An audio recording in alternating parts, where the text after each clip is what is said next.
Yes, good afternoon, good evening, for wherever you're from across the pond to the UK. This is HardTalk USA.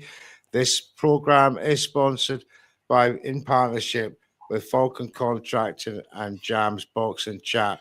Tonight's episode 29, Remy's Corner Talks. My man Remy, co-host, there he is. Mate, it's all yours tonight. The show is yours. I'm your co-host tonight. We got the boxing man from Canada, and we got none other than George Foreman's nephew, George Foreman. Jonathan is the name. John Foreman. Well, yeah. From P the Toe Boxing, podcasting on YouTube. There, make sure you check out all these guys. But Remy, it's over to you, mate. What is the show about tonight? Well, first thing I want to talk about, first of all, is it's great to be doing the hosting part. You know, I'm glad to have the keys to the Ferrari today. So we're going to cover a lot. And I think there's a lot of things in boxing. And it's great that we didn't get a fight yesterday, because what I'm going to talk about a lot today is the inner workings. Like, the first thing I want to cover is Tank and Roach, right? So the New York State Athletic Commission gave their review and ruling in a matter of, I want to say it was 5 days, on Tank and Lamont. So I think that there's a few things we should cover, right, guys? The optics is one of the important things about this. Like, forget the fight. The outcome we kind of knew what was going to happen, right? We knew what was going to happen. We knew they weren't going to overturn this. And if it would have been a no contest, that would have been a negative for Lamont Roach. That wouldn't have been good for him. I'm sure he was pushing for the decision to get changed for a victory for him. And that would have been a little far-fetched too. And I could see the backlash on that. But the bottom line is there was blatant favoritism shown on part for Tank Davis by Steve Willis. And some might want to say the New York State Athletic Commission. When was the last time we had someone drop the ball like this when it came back to the replay? Something as simple as the replay. The money that goes into production of these shows, and you mean to tell me we dropped the ball on the replay when Tank Davis, one of the biggest stars in boxing right now, when he takes a knee to a negative 16? Like, come on now, underdog. So negative 1600 underdog gets a knockdown on one of the biggest stars in the sport. Not only do y'all botch the in-ring, in-the-moment situation, you dangle the carrot in Lamont Roach's face as though he might get some sort of vindication after the fact. I think that's like, it's disgusting. It's egregious. And I really, really feel bad for Lamont and how he has to handle this situation to make sure he gets a fair shake, even remotely, in the next fight. So I want to ask y'all, what do y'all think of the optics of it? Y'all give me y'all's take on what y'all think the rematch may look like as well. Let's go with you, Brett, for the boxing man. What do you think about Remy, what Remy has said? It's been a tough week for boxing. In terms of like where it's going, and I know we're going to get onto that, and the optics, because I think Remy's absolutely spot on. I think one of regardless of which side of the fence you sit on, Tank Davis is one of the biggest stars in boxing. He is. He just is. He's come carrying that knockout power. The Americans tune in for him, of course they do, but us boxing fanatics, wherever we are in the world, will tune in for him too. He just brings that star quality, and so I was disappointed in his performance last week, but ultimately it's favoritism on all the levels that we just spoke about. It just is, and it's a protection. It's a protection of him. If he can swerve the rematch, he will do. I think if he can go away from the rematch, I don't think he'll take it. But I would pray that he gives Roach the opportunity, because the man's had something. I mean, it's already life changing what he's done anyway, because of the amount of people that's speaking about it. But to beat Tank on the night, he's had that taken away from him, and for that reason, it stinks. It really does. John, Thank God you're back. And obviously, you must have missed the last part. I missed Yeah, his last so, part. but you would have had thoughts anyway. What's your thoughts? Yeah, I mean, I think I ended up discussing it with you guys and Remy at the point. I moved past the knockdown part. I totally understand it. And, you know, knockdown is unfortunately to the letter of the law is a every fighter that has been in the ring, every coach that has coached, every single the perception of every single body around the world as it relates to a fighter taking a knee, that's a knockdown, right? So, the question now gets proposed is, have we been living this thing wrong for the last 125 years, right? That's where we are in this juncture at this point, because it's like, well, standard operating procedure says this is what it is.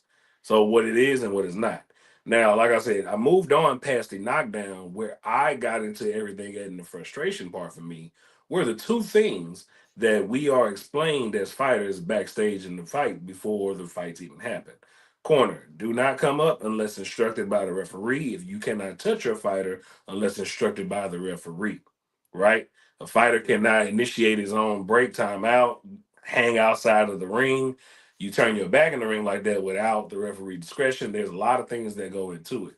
I'm not looking at it per se as a disqualification, but at the, even Jack Reese's explanation of it, there should have been something like you can obviously take points away from that point because, you know, those are those are blatant things. The knockdown, I can give people. I understand because people who've never been in the ring will never understand how the tip of a glove can hit you in the eye and how bad it can hurt.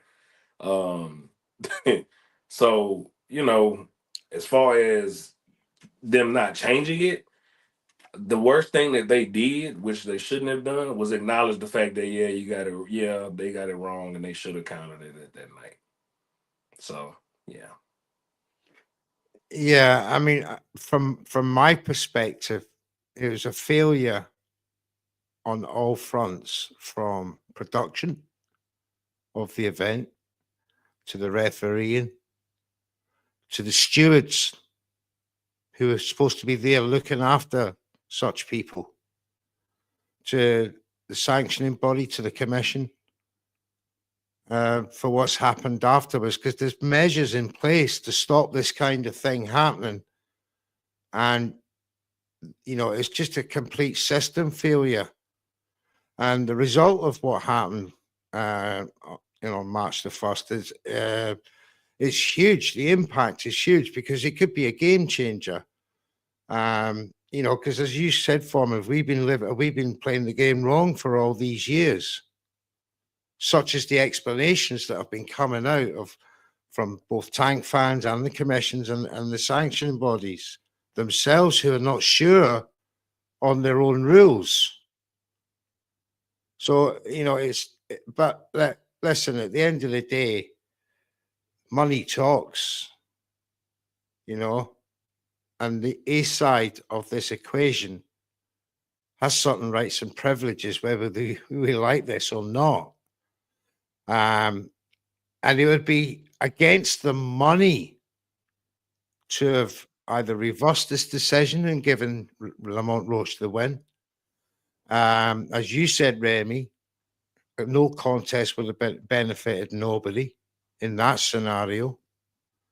So for me, I want to ask you a question too, Neutral. Let me interrupt you for a second, brother. Yeah, I want to ask you all the questions too, because you just made me think about something. Also, how do y'all think this is going to look to any A side and B side in any situation at this point? It's just like not only did the commission drop the ball, the referee dropped the ball, right? Now, what do you say when someone does what Tank does in a fight, whether it be the B side or the A side? So here's the other preconceived bias that we are all subjective to, even me. And y'all know all of y'all know me at this point. I walk a dead fine line in the middle for everybody, right? The thing is what do we always say? Here's the one thing that what is the one thing everybody says as a championship fight going on? Oh, well, you didn't do enough to beat the champion, right? That means the person has to supersede and do some outlandish, just dominant thing, right?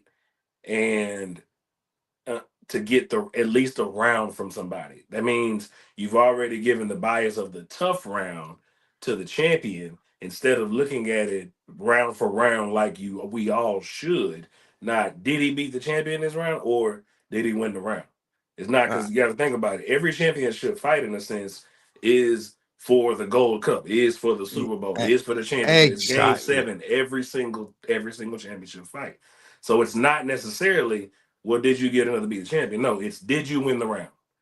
That's the bias part. So that's where the A side part comes into play.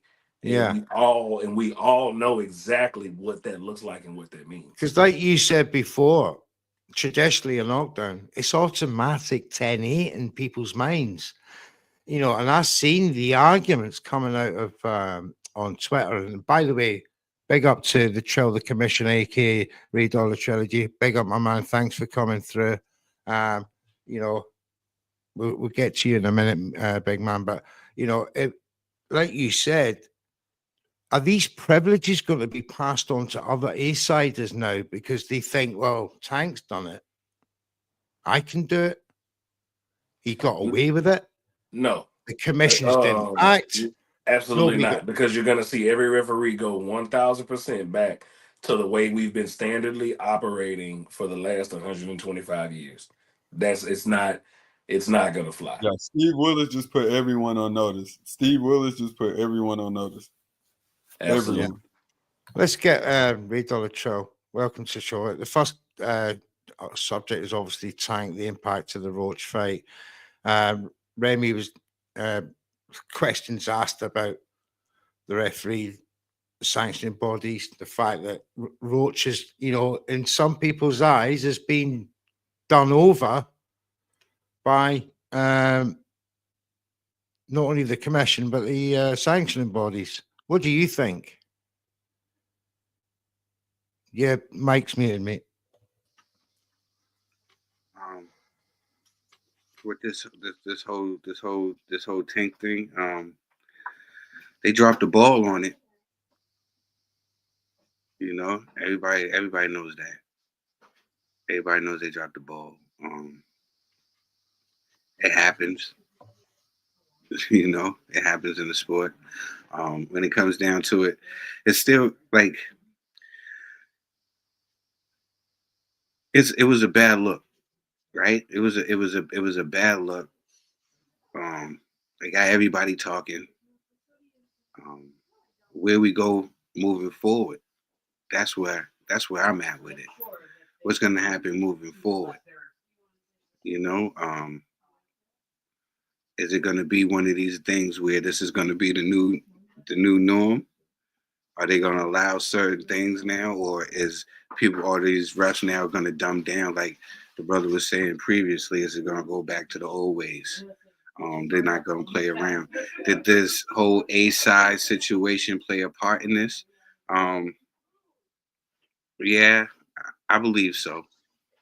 Even when people were scoring the fight, and I heard you was talking, and round by round, when you could score a fight, it comes time where it's like it could be like both guys, did good in a round, right? So you'll call it like a 10-10 round, right? Now, say if somebody, got a knockdown in that round, right? It's automatically a 10-8, but they won that round. It should be a 9-9.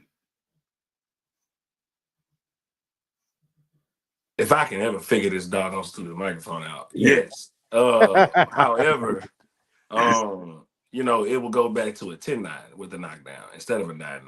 Yeah. So the 10. So this is where my dad and them teach me too much. The 10-point must system came in the 69. I want to say it was 1969. It was introduced by the WBC. That's where the 10-point must system from. Prior to, referees could, or even if before it became like 1,000% standard practice. Some of y'all remember on Mike Tyson's fights when they would show the scorecards of the guys, it'd be 1-0 at that point. You know, they're when they showed like, oh, who's ever scoring it, it'd be 1-0, 1-0, 1-0, whatever, and that's how they would show necessarily the scores of the fights.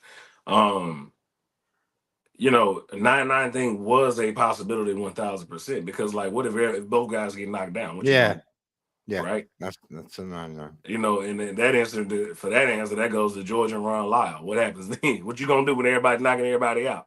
Yeah. You know what I'm saying? You know, but to Trill's point, it just goes to 10-9. Now obviously the guy that got knocked down doesn't get the 10, but he'll get the 9 though. Is it right? But that is within their legal right for the judges to do that though. Remy? So I want to actually also pose another angle of it to y'all too, though. So, like, say you're a Lamont Roach fan, right? How do you view this situation? Or you're new to watching boxing or on the level of a hardcore, because, mind you, situations like this, they really make casuals tune in to a different level. There's a lot of Tank fans who are casual to boxing and they don't actually like boxing at all. So to see him in a fight, to see him look vulnerable when they're used to him knocking someone out, just like when Tyson lost to Douglas, it becomes this mythos around why did that fighter look like that? It's funny because a lot of times people don't just chalk it up to the fact that they're human, but when a fighter has a performance like Tank and is mired in a controversy like that, you got to kind of wonder what is going to come of a person like Lamont from this. He had a great performance, lightning in a bottle to some, right? Because the jury's still out on what Tank's capability is. That's another conversation to have. But let's say, for all intents and purposes, the fame, the star that comes with him having a draw with Tank, giving Tank his first draw, some consider it a loss. What if what if it were to go to his?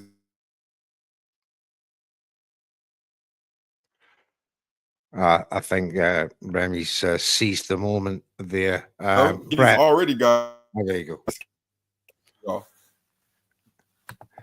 So sorry, mate. We just missed the last 20 seconds of what you said there. Your picture froze on us. Yeah, I said, what do y'all? Yeah, I taught out a bit. But yeah, what do y'all think would be next for Lamont? Because more than anything, he's the one affected by this. All in all, he's the one affected by this. He has to, build himself to have the right mentality to go in the rematch. Yeah. He might have to fight for the rematch. I think he's riding high. And I think that the boxing right now is listen, I just love boxing, right? And when this happened, I love the engagements between people. I love seeing the banter between people on social media. Like I said to somebody before, I'm an old man. I stopped gangbanging a long time ago, right? You know what I'm saying? So, yes, so when I come to like watching fighters, right? Like I like Tank, right? But I like Shakur Stevenson too. Like I don't feel like I gotta hate Tank because I like Shakur, because you're a fan of sport and not a fan of fighting. That's exactly. why. Like I feel like I gotta hate Shakur because I like Tank. You know what I'm saying? That's not me. That's not how boxing works. I want to pose that question actually to Brett. I mean, Brett, you got Lamont Roach fans, right? A few of them would never have dreamed that they would get a Tank fight in the first place. So they get the Tank fight. And as fans, we've all gone through that moment as fans of boxers where, on the night you're sitting there in your front room, your telly's on, you got your pals round, the drinks are flowing, the food is going, and it's just your man's under pressure, right? Your man's under, and you think, oh my, just hope he doesn't get knocked out, blah blah blah. But as a fan, watching that unfold, watching your guy have the fight of his life, right? In his eyes, a legitimate knockdown. In the fans' eyes, they're screaming at the television. They're going mad. Referee Willis is to them is making it look as though Tank's getting privileges. And then at the end of the day, it's a draw. they'll be relieved that their man didn't get beat, but then this sense of injustice starts to take over the decisions and the judgments that they start to make. Now, as I said before, Brett, you know, as a Lamont Roach fan, you know, is that going to be hard to go through again? But, you know, they're going to be happy. You're muted there, mate. Sorry, boys. Yeah, I agree with Trill. Lamont's flying high. He feels like he can run through walls right now. Right. And he only wants this fight because, you know, who was the last person that got brutally robbed in a situation like this? Jack Cattrall against Taylor. And what happened? What happened in the rematch? And so what I'm saying to you is that Lamont Roach wants this fight. I don't know if Tank wants to fight. But again, going back to Trill's point, I can't agree with you anymore. I'm a fan of the sport. I go into it, and of course you have a little bit of bias when you walk into it. You want to see the traits of the fighter, the reason why you like them. But at the end of the day, you got to be handing flowers out to the one that gets their hands raised, and it is what it is. And Lamont Roach, he absolutely deserved the win, and he'll be calling everybody out. His stock's risen. Obviously, I don't know if he's on social media. I don't follow him. I would imagine his social media following's gone up. I would imagine his agent and his managers, the phone's ringing off the hook for interviews, for endorsement deals. He's ready to go. He's probably back in the lab right now saying, let's go, because he knows he wants to go again. So, yeah, I'm excited to see what he does next, and I hope he gets paid very, very well, whichever angle he goes. I want the producer Jams to put that picture back up of about the rematch. And there's a key word in this here, and that key word is should Tank and Roach rematch this year. Now, this is a big thing. Is there a possibility Tank may decide at a later date that this is not what he wants to do instead? Should other avenues open up for unification? Nah, he has to do this. He has to do this. There's no getting around. There's no getting around this. He has to do this. You know, like I said before, you know, Lamont's flying high. He thinks he won, and he thinks that he got Tank's number. You know what I'm saying? You're gonna have to prove to him otherwise. You know what I'm saying? So right now, he's walking around like he's the champion. You know? And Tank right now got to prove something because, like I said before the fight, before them coming into the fight, I said something was off, something was weird. I say every time a fighter talking about retirement or something like that, it looks bad. You know what I'm saying? So, and he went in there and had the performance that he had. If he was talking about the fire not being there, this is the fire that I think that he needed to get back in there. Pick up the ass, yeah. Man, this is what he needs. And Trill. While you say he was talking about retirement, Lamont was full of confidence. Exactly. Full of confidence. Exactly. So you got the other side of the coin right across from you. It was different. He was focused, like you just said. He was focused. He was focused on Tank, and Tank is talking about, you know, life after boxing. Talk about go seeing the counselor, and you know, you can't do that. This is not a box. This is not basketball. This is not football or soccer. You know what I'm saying? You don't play this. You don't play boxing. You know what I'm saying? You don't play boxing, and boxing is unforgiving. Boxing fans are unforgiving. They don't care. Once you sign that contract and you get no excuses, no excuses. So Tank gonna have to, you know, he got a gift.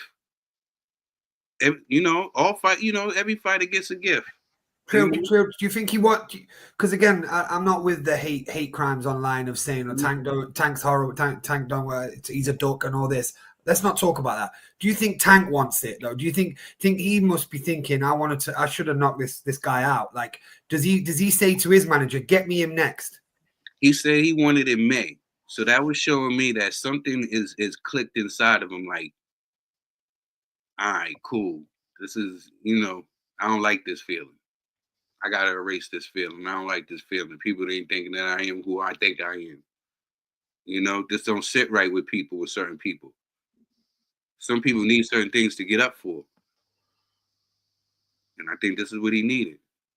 You know, so we're gonna see a good fight. We're gonna see a good fight in a rematch, and casuals is gonna come out. Casuals, like some said before, The casuals ain't rematch never. gonna be big.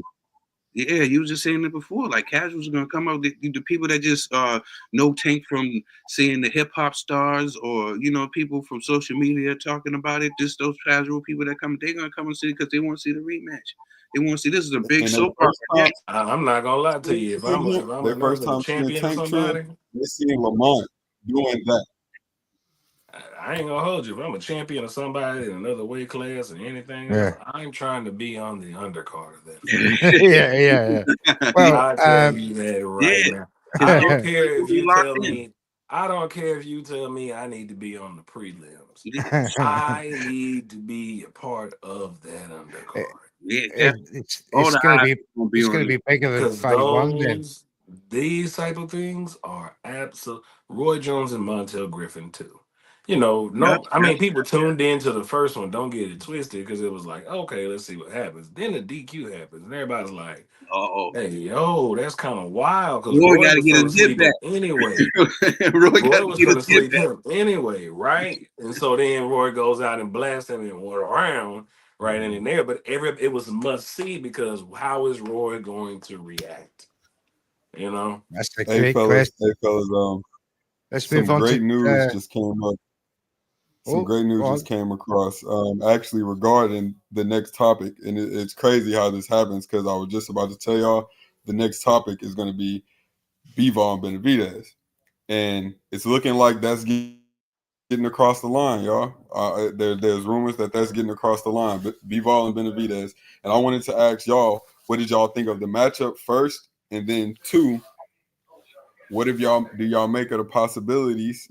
Some people aren't exactly happy that matchup got made, or ordered. I mean, rather say, a lot of Yeah. people not happy that matchup got ordered. What do y'all think? Well, Uh, wise man told me you give somebody $1 million, they're gonna ask for two. You know what I'm saying? So that's the thing. That's how you look at it like that. You said like, or why wasn't it two instead of one? You feel me? So that's what that is. So the people, um, I don't care. The people are stupid. I have a shirt that say people are stupid. But as far as it relates to the matchup itself, I'm gonna have a ball breaking it down. Like when I get back to go watching it for specific things as it relates to both of those guys, I am excited because those are two opposing things that go about the same thing the right way. Right? Both of them do the same things different ways the right way. So I am thoroughly excited if they do get that across the line because I'm gonna have a field day rewatching a bunch of film. Field day. yeah. Out of all the possibilities, because Bevel was going to walk into his next fight losing either one or two belts, depending on who he fought. If he fights Benavidez next, he's going to lose the IBF because Michael Eifert has been waiting since 2023. Took step aside money for Benavidez and Bevel won back in October. So he'll lose that belt. If he was to take the Batubia rematch, he would lose two belts, including the WBC belt, which will then obviously go to David Benavidez. So for me, this is the big fight. It's for three belts, the WBC, WBO, and WBA. It's going to be a massive fight. Turkey, I'm glad, has come around to the idea that fight is what the fans want to see. They don't want to see a Michael Eifert fight. They don't want to see a Callum Smith fight or anything like that. Or, they're just about want to see a trilogy in my mind, just for curiousness. But this fight has got the fans, both sides of the pond, rocking and rolling.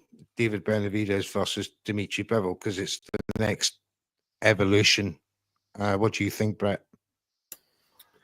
I'm excited. I really want to see it as a boxing fan, and you talk about those belts. I think it's on the next topic of what a belt's going to become anyway. And so really, these boxers would be smart now to cash in on this big dollar.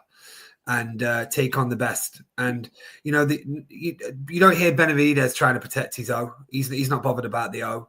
Bibble's lost his O, and now it's just about getting the biggest fights that they can possibly get. And there's uncertainty around what direction boxing's going in.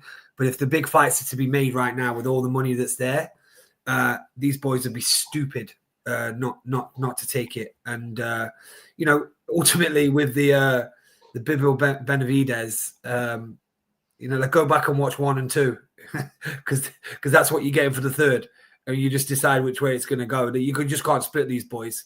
It's going to be the same. Whereas Bivol Benavidez is a different stylistic matchup. That is a very, very good matchup. Same what Foreman said though. What a way to kind of really get your team. Remy, I haven't even been thinking about this fight, if I'm being brutally honest. I just didn't think it was going to get made. I've not even thought about who I would pick. I ain't even going to go. I'm going to sit on my fence here and not say shit about it because I need to look at the styles and how that would all work out. I actually have been thinking about this fight. Oh, you have? Before the rematch with Beterbiev and Bivol, I actually tweeted how much I wanted Beterbiev to win, not because I really had a dog in the fight. I just wanted to see this matchup.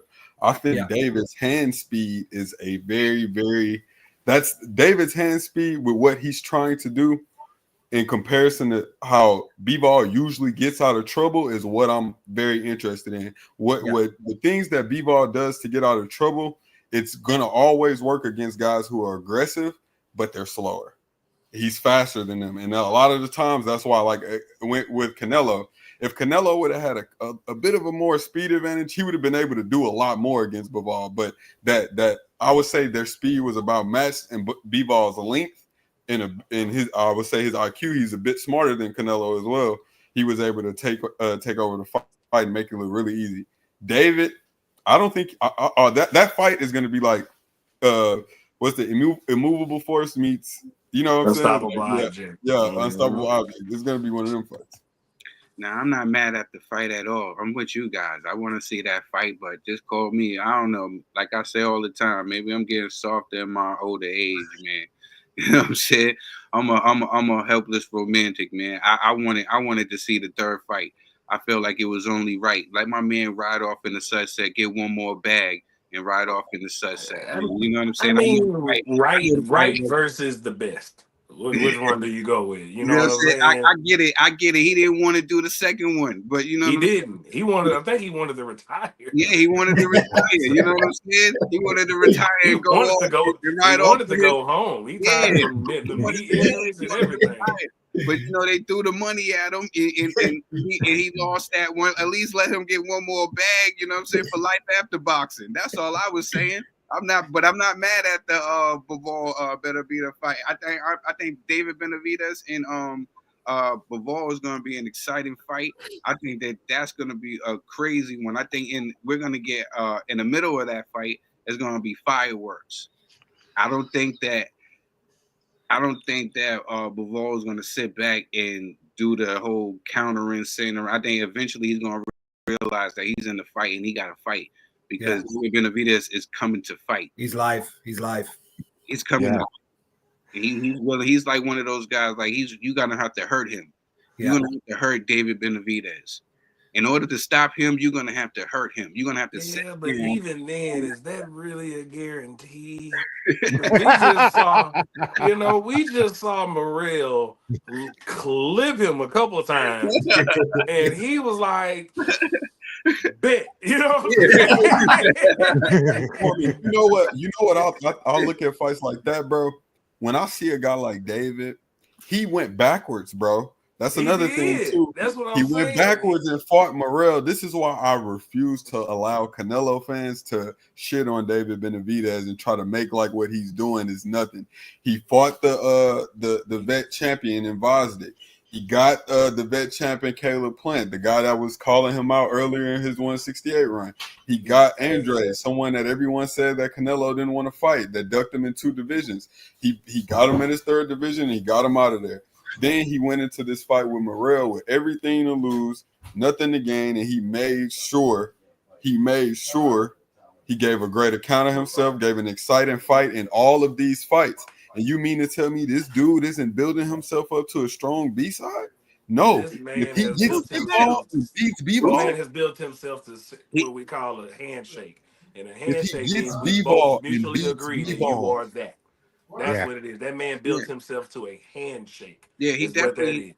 is. At first, when he was first calling him out, you know what I'm saying? I was like, fall back, young grasshopper, because that's what I thought about all the young kids that was calling out Canelo at that time. I felt like these guys, instead of fighting each other, they were rushing to fight Canelo, and they ain't have enough tools in their bag to be able to compete against a guy on a level of a Canelo, because they was too busy trying to rush to the Trying bag. to rush to You know what him I'm for saying? sure. David Benavidez was sitting back, and he was like, all right, cool. I'm going to sit here and beat all these other guys. And that's what he was doing.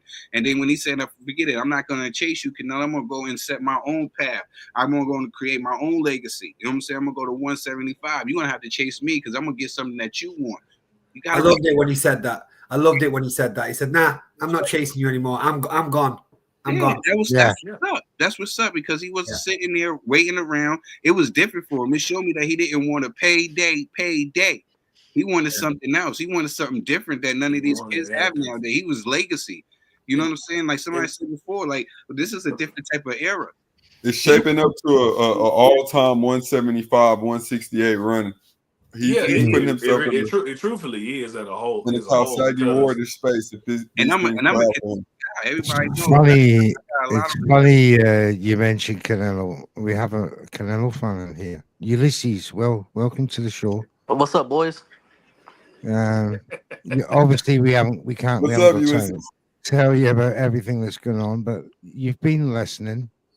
Tell us your thoughts. About the David fight, Lobavo. yeah. Yep. With that fight, I see a similar fight that Bivol fought a couple years ago, and he whooped him. I think he's gonna do him like he did Zerto. I do think he'll do him like that. You think Bevel's going to beat David like Zotto? I think he will. Foreman's already crossed his arms in The defense. reason why I think so is because when I look at David, from what Zerto used to be, they're kind of similar, dude. They're the come forward pressure Zerto was fighters. always way slower though, like way slower, way less athletic. Oh yeah, no, that's for true. But like, I just see it going like that. I think David will give him some hell. Probably, I think he'll lose like 7-5. I think Bivol won 7-5 or 8-4. I'm not saying it's gonna be a one-sided beatdown. I don't see nothing he can do to beat Bivol. I think Bivol's a complete not pressure fighter, complete boxer who can do just about anything he needs to do. He can adapt to different boxing styles. I think the difference here is what David has. David's done a lot of good studying. And what people don't give David credit for is the ability to cut off the ring. David cuts off the ring like George did. And it's the pivot of the back foot of what people do not understand about. That's actually how you're supposed to cut off the ring. You use your back foot. Your front foot is nothing but the North Star on the compass. And then from that point on, you pivot off your back foot. That way, when a person's circling around you, all you're doing is pivoting on the foot. Then you can walk left more to them, step right foot, step, And left or keeping right that lead to them. foot positioning too. And it keeps you Keep that and it lead foot. always keeps you in a stance of being ready to fight. My biggest thing for David is he's always in a position to fight. He's never caught because he slows his feet. People think it's concrete feet. No, he's just always in position to fight. David fights in what George called fights in a box, right? He's not doing too many other things because if I'm doing too much, my feet are not set. I can't throw punches. If I can't throw punches, I'm getting hit. If I'm getting hit, I'm not winning a fight, right? So, but David's gonna already know Bivol's gonna move around. That's Bivol's game. We know that. It's been his game, is gonna consistently stay his game because that's the Russian style that we've seen since the 60s and 70s, right? He's just by having to master what it is. So because of that, David's aggression is his best tool in this fight to try to force Bivol to fight in pockets where he doesn't want to fight, the same way that Better Beef did. And with the come forward of pressure, style. Now there are more variety of punches that David Benavidez has than Better Beterbiev had for sure. Like And they're that's gonna not come quicker. They're gonna be pause, but they're gonna be faster punches. correct. There's a different, what the kids call these days. There's a different bag that comes with David Benavidez. the misconception is David doesn't have any power at this weight class, and that's not true. The difference is I just had to adjust to how my fight game goes, right? People unfortunately in today's world think power is a skill, and I'm here to tell you, ain't no way in hell. That's it. Power is not a skill as it relates to boxing. Power is something either you're born with, and that's just it. You can make it last longer, you can condition it to better, but you're not going to ever build.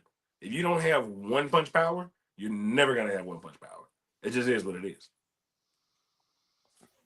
Yeah, that's gonna be a good fight. If I do want to segue too, though, guys. So this is something that's been it's kind of been annoying me since I've heard the news, to be quite honest, because it's like a red flag. It's red flags all over, right? And I'm talking about none other than the nefarious Dana White joining into boxing by way of with Turkey and TKO. I just think that we seen what Dana White did with MMA, with the UFC. He has great investors with huge checkbooks, but for some odd reason, all of his fighters they just seem to complain about money. They had a lawsuit that they lost that a lot of people do not know about, and there's people clapping it up for Dana being involved in boxing, and I just want to make it very clear that I'm not one of those people. I think that this is terrible. I think that Dana is really good at marginalizing fighters. I think he's good at marginalizing superstars and making sure they have every resource to not be born. if this guy really doesn't care about making these guys any money, he doesn't care if these fighters are going out there risking their life, making sure that their families are fed. These guys are getting $50K bonuses. They're having to play ball or go fight for PFL and much lesser companies just because he's monopolized all the promotion having to do with big time MMA. The guy had guys like Conor McGregor. He's had guys like John Jones, Anderson Silva, GSP, all these superstars in the UFC, and there's been no climb for the guys at the top. There's just still people, seeing the UFC, and I don't know. I guess that fan base works for them because there's, to be honest with you, I think it's a bloodthirsty fan base more so than boxing. To be quite honest, what are you guys' thoughts on that? If I may go next on that one, Remy, I've got some thoughts on this. The fact that Turkey has gone, we knew about this league system was coming at some point, but Dana White is going to bring some bad habits from the UFC over to boxing, I believe.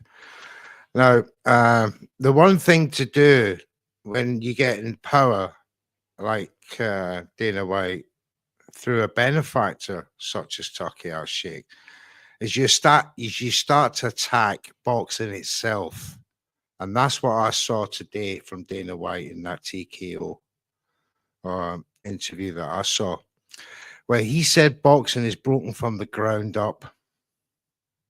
Well, that depends on definition of broken, right? In America, there's no the amateur system is very elite select because of you've got no junior, amateur like the BB like they do in England, right? There's no structured amateur system that's paid for by boxing itself.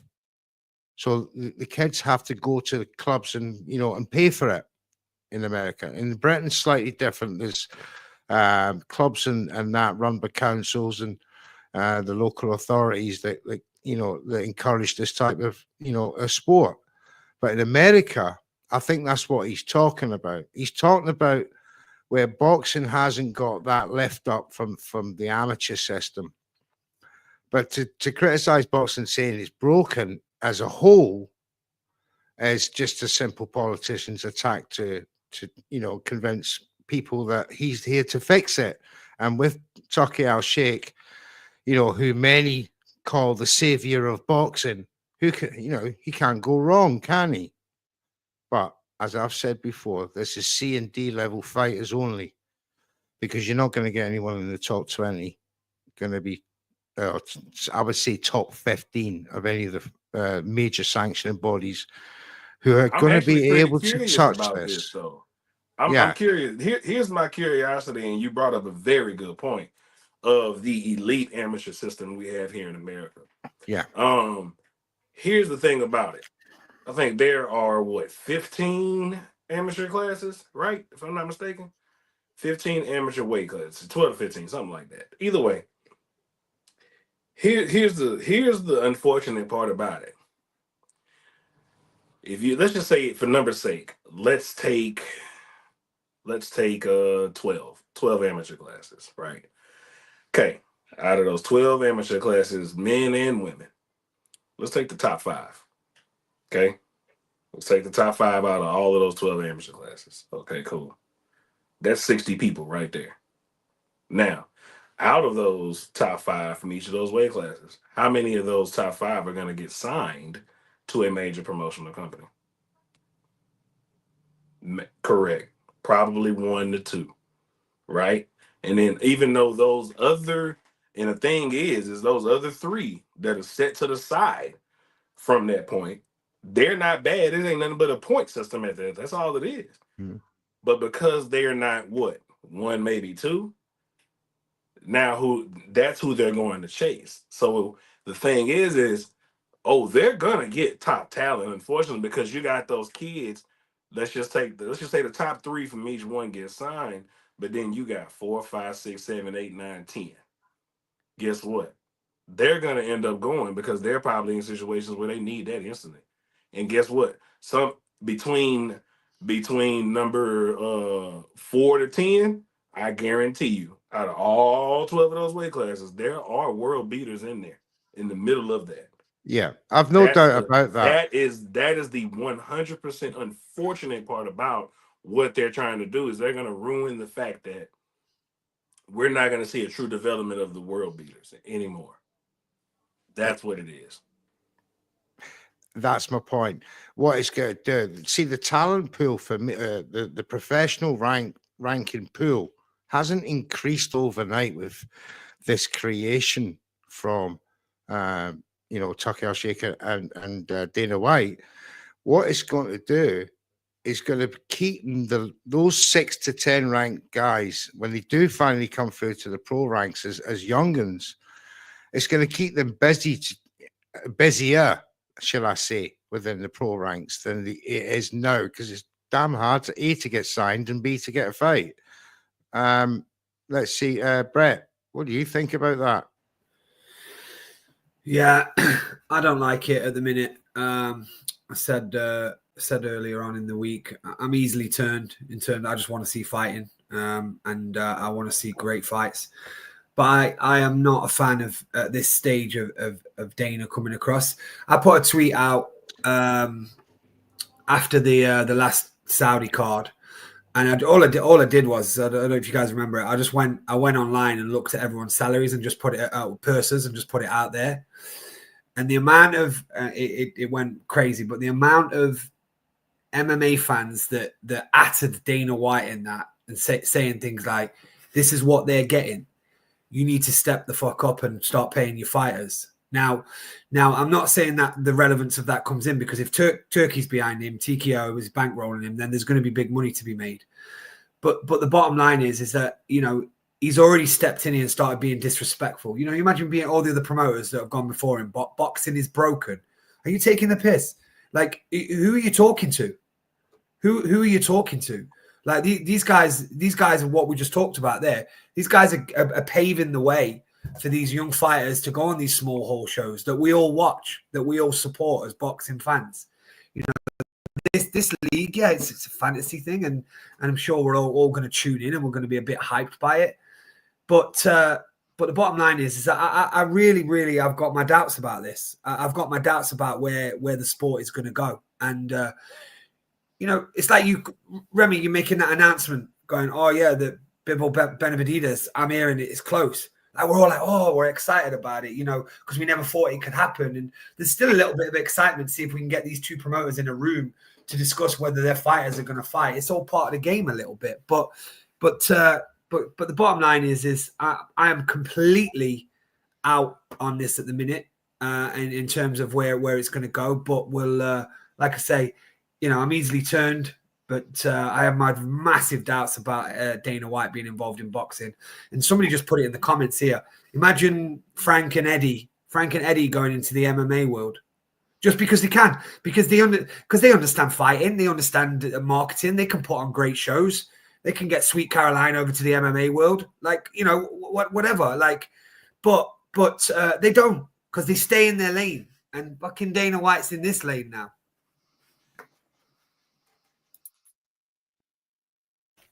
And let's be honest, we're talking about a guy who he has had a personal vendetta against boxing. I mean, he's been direct competition to boxing. That was his angle ever since, they started to climb and really become a focal point and getting a lot of publicity in America in general.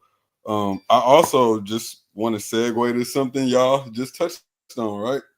So with the mandatory being called for Bivol with Benavidez coming off the rematch with Beterbiev and Bivol being thrown by Riyadh season, a lot of people were saying Turkey was angry. A lot of people being Turkey himself in Ring Magazine. The guy has an arm of his own. The guy has a media arm, I mean, this is crazy. But yeah, so essentially right now, man, it's Turkey versus the WBC. Mauricio Suleiman came out, made a statement.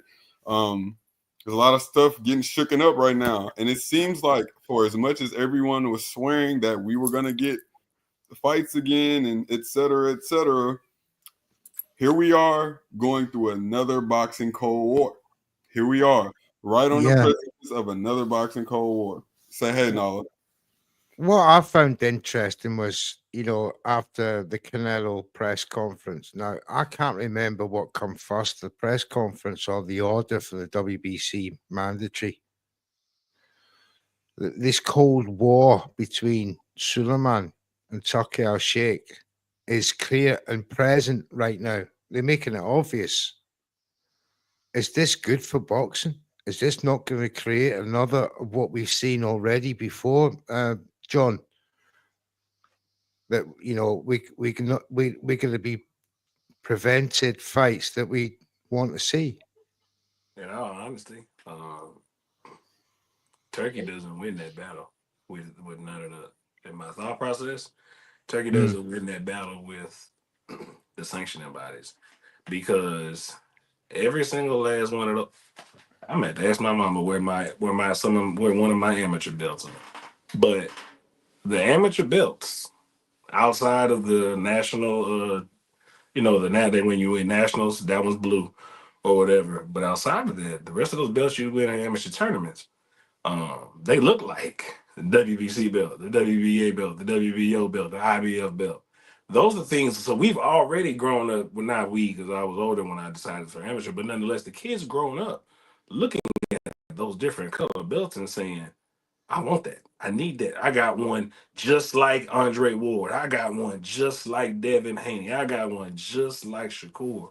So the thing is you're going to have, and now because those kids are doing those things, their parents also seeing those kids want those things too. So even when they come talking to them, hey man, those big promotional companies not going to sign you, but we'll bring you over here to the league.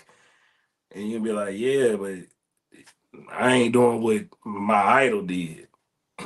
I'm not doing that. If my idol didn't do this, my idol went at it this way. So you know what? I'm gonna stick it out. I see guys at amateur shows up and down through Texas. I'm supposed to go to missed one yesterday. I didn't go to the Red Owl with T-Gator, but it was another one coming up in San Antonio. I see these boys, and I see scouts for other. I see scouts all the time. I run into them, shake hands, how y'all doing, for other top promotional companies, and they look at you. That's hard to beat. That's hard to convince somebody to come up out of there, bro. You don't get me wrong. You're still gonna have people sign up for it. But as far as it relates to you know, the real talent, the real matchmakers. Now we talking the real career builders. Unless Dana has a secret Bruce Trampler we don't know about, you know, Yeah, you show me another Bruce Trampler. Yeah, but this is true. John, is the world that we're in now, the social media world that we're in, the fact that Turkey's come in with all these dollars, is we talk. They're not coming from our cloth anymore, where they might be looking at those belts and what they're looking at those big Saudi shows and they're hearing these big purses, So ultimately, that might not be their inspiration. Hopefully, it doesn't go out of them, but their inspiration might now be to climb up this league to get that big bag. It's not, when we first start boxing, we're not chasing the money when we first start it. We're chasing the combat and the love for the sport. But I think the world is changing now, and he's very, very influential. Like Trill just said, he owns the biggest company as well now in terms of media outlet for boxing. This can all be spun. This can all Not be disagreeing, but how many past fighters can he get to go along with that? Now, what I'm saying, I think what Brett is saying, what you're saying, Brett, I think that's what Turkey Al-Sheikh is banking on. Yeah, that's my concern, John. That's my concern. That's a great point. Brett, you posed a great point. That's exactly what he's banking on. He's banking on that everybody's going to forget what John was saying about legacy and wanting those belts. He's thinking he's going to be able to buy everybody like he's been able to do to a certain extent. And what he's trying to do with his belt is make his belt the number one and only belt that matters. It's not going to just be the WBC that he's going to just be going against. It's going to be other ones where he's going to be telling these top fighters, I'll pay you more money to come and fight for my belt, the ring belt, and you can drop those other belts because you're going to be making way more money than me. So I think that's what he's banking on. That money talks and the rest walks, But at the end, it's going to really come down to, fighters because everybody can't be bought, Absolutely. That's why Turkey had to create this league. So he could have something to facilitate his actual wants instead of having to go between Frank, Eddie, Al Heyman. He's already getting more pushback than he's used to from the situations at all. If y'all can tell, he has a huge problem with hearing no. It's like what he wants, he gets. Yeah. Ulysses, you've been listening. Is it going to take mega money from Turkey on this Ring Magazine belt to lure top fighters from the traditional sanctioning bodies to even think of committing to a contract for a league system that could well be the duration of 2 years? Honestly, I think maybe. I mean, I like what Remy just said, that not all fighters can be bought. So I think it's just gonna depend on if the fighters want to keep the 4 belts to keep that legacy going, like how Andre Ward winning his belts. You had Usyk going undisputed.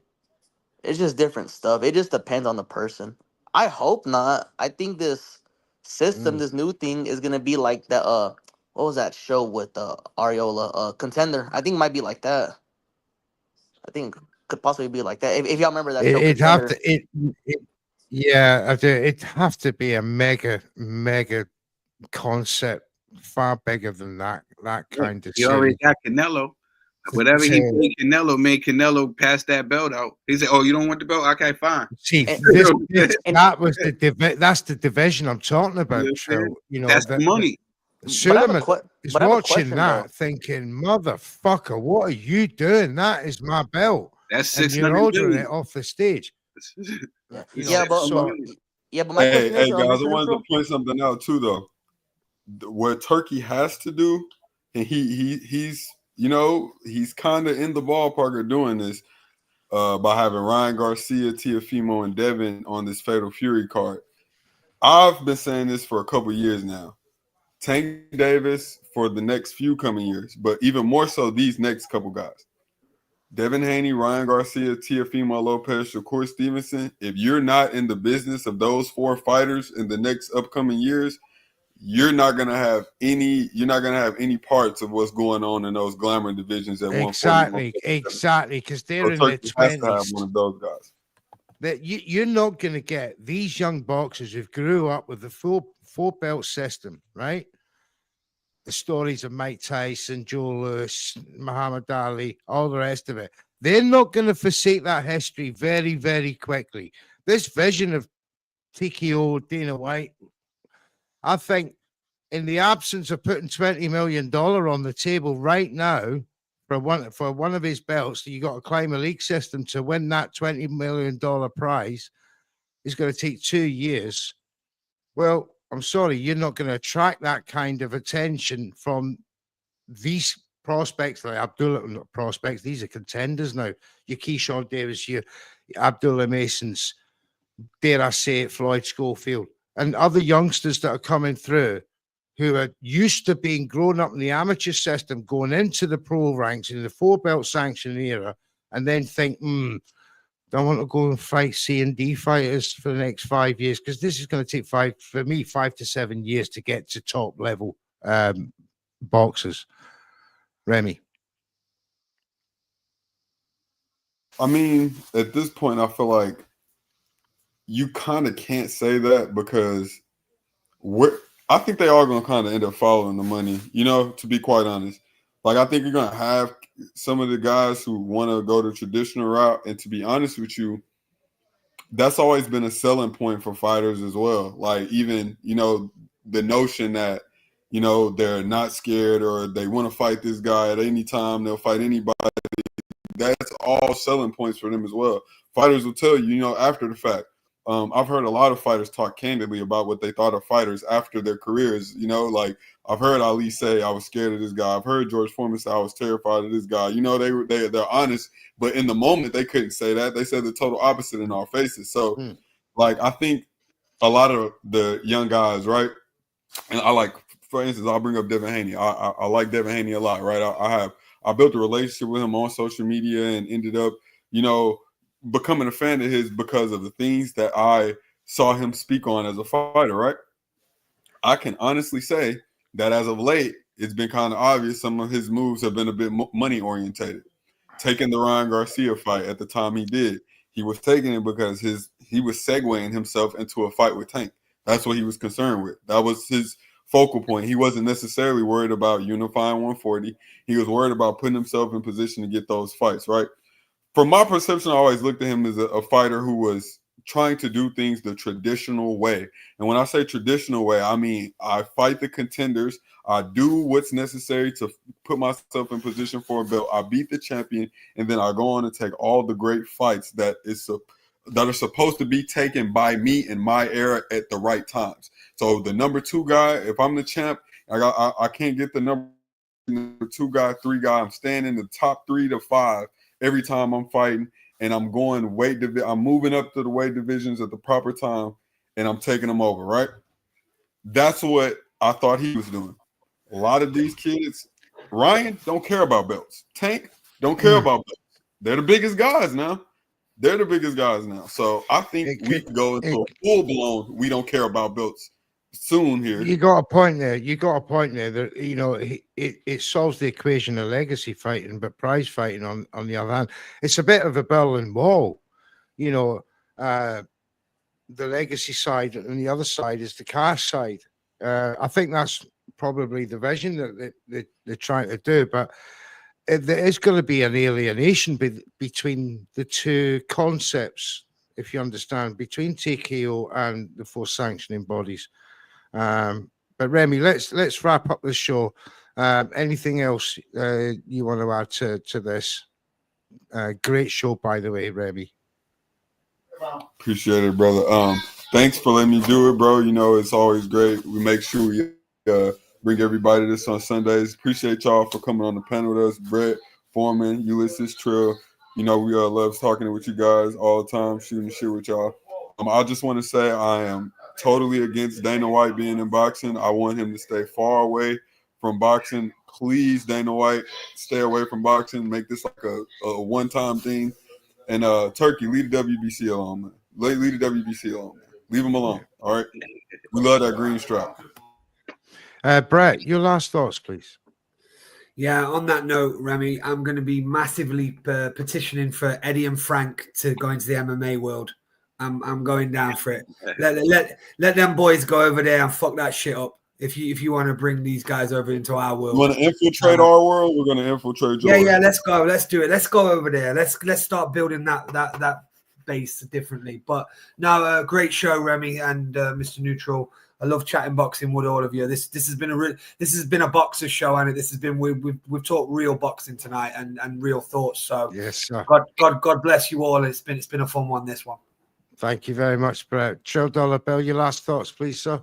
Now, I guess we're all in agreement with Dana White. You know what I'm saying? I think Mr. Turkey Ali was advised wrong. You know, somebody advised him wrong with picking this guy. Yeah, this ain't it. This ain't it. But yeah, you already know what it is. It's a commission, aka True. Get with me. You already.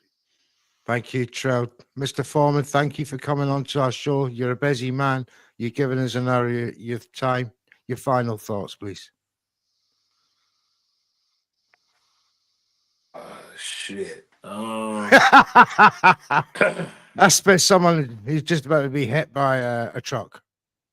Dana's got to go. You know, like Trill said, I mean, he was advised wrong, and because of the advisory that he got, and then the actions we have following forward, I know we got to follow the money. It just is what it is. But now I am on the I want Turkey gone train. So there is that. You only get a chance to show me who you are one time. And with that being said, pay the toll boxing. I'm gonna have to actually start talking real. I'm gonna have to start talking straight to people eventually, and this professional voice is gonna go one day. That's what I got. This is it, mate. This is right. I don't bother. Ulysses, your final thoughts, please, and thanks for coming on as late as you did, though. Yes, sir. Honestly, Dana White needs to go. I don't think he'll do anything good. And what do you call? You already know. I support what Turkey's doing, but please do not bring Dana to this. I think he'll try to ruin boxing, just like how he monopolized the UFC. Too late. It's too late. And US, I do want to say one thing. I think the reason Dana is involved is because obviously Eddie and them weren't down with Turkey's idea. So whatever he approached them with, clearly they weren't okay with it, and they knew it wouldn't work. Because if they knew it would work, you would have seen Eddie up there. I thoroughly think he really did. And Bob up there like you've been seeing. I think he did try it with all of them in the air. I think everybody was like, bro, you got me fucked up. I think so. Yeah. Especially Bob. Yeah. I'm pretty sure he told Bob, and Bob probably said it exactly like that. Bob is 92 years old. He's not taking nothing from nobody. Nothing. Bob's still chewing the gummies right now. But gentlemen, it's been a great show. Thanks once again for coming on. We will be in contact with all of you in due course to come on again. But yeah, this has been fire. Remy's Corner Talks has been hosting this show tonight. This show's been sponsored by Falcon Contracting and Jams Boxing Chat. I'm Mr. Neutral. It's been HardTalk USA. We'll see you next time.